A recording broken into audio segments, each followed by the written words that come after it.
Aujourd'hui, expédition en famille dans un des nombreux sentiers du lac Anker.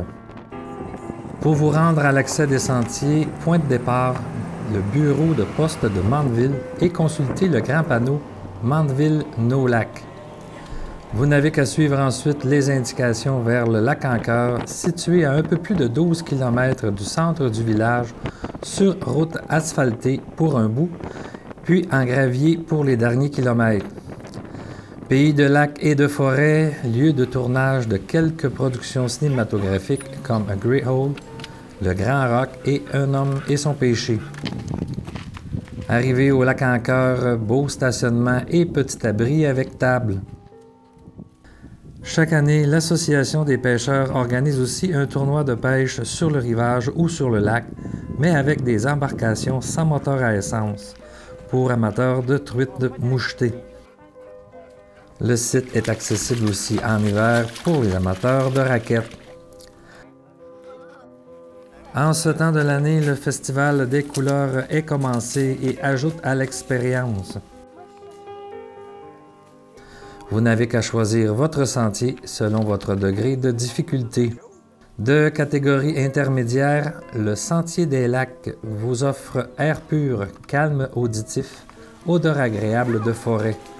Cardiovasculaire sur de courtes distances avec en prime 3 beaux points de vue panoramiques. Le calme plat, lui, vous permet de circuler en forêt avec une faible dépense énergétique, tout en profitant d'une belle halte avec point de vue sur le lac Anker et de beaux endroits pour pique-niquer et relaxer. Vous poursuivrez votre randonnée en complétant une petite boucle de 3,2 km. Les sentiers ont un aménagement minimal pour garder le côté sauvage de l'endroit. Seuls quelques ponts sont aménagés de façon artisanale pour franchir des ruisseaux.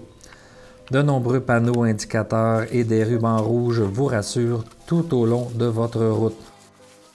L'objectif d'aujourd'hui, le premier point de vue sur le Cap de Roche. Un trajet court mais assez difficile, tout en montée. À ne pas oublier lors d'une randonnée pédestre du genre, eau, collation et surtout en saison chaude, un bon chasse-moustique. On peut y croiser quelques petits animaux et insectes. La présence de gros rochers sur la montagne nous rappelle le dernier passage des glaciers qui ont charrié ces grosses roches à des endroits inhabituels. Chose que vous ne rencontrerez pas des constructions, soit de chalets ou de remises. Il s'agit d'un domaine public sans développement.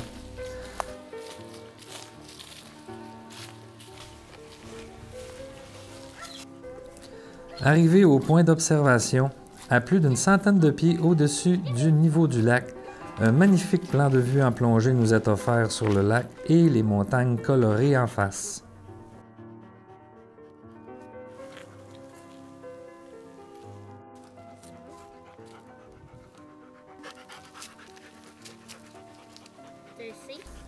C'est le moment de prendre une pause et de relaxer.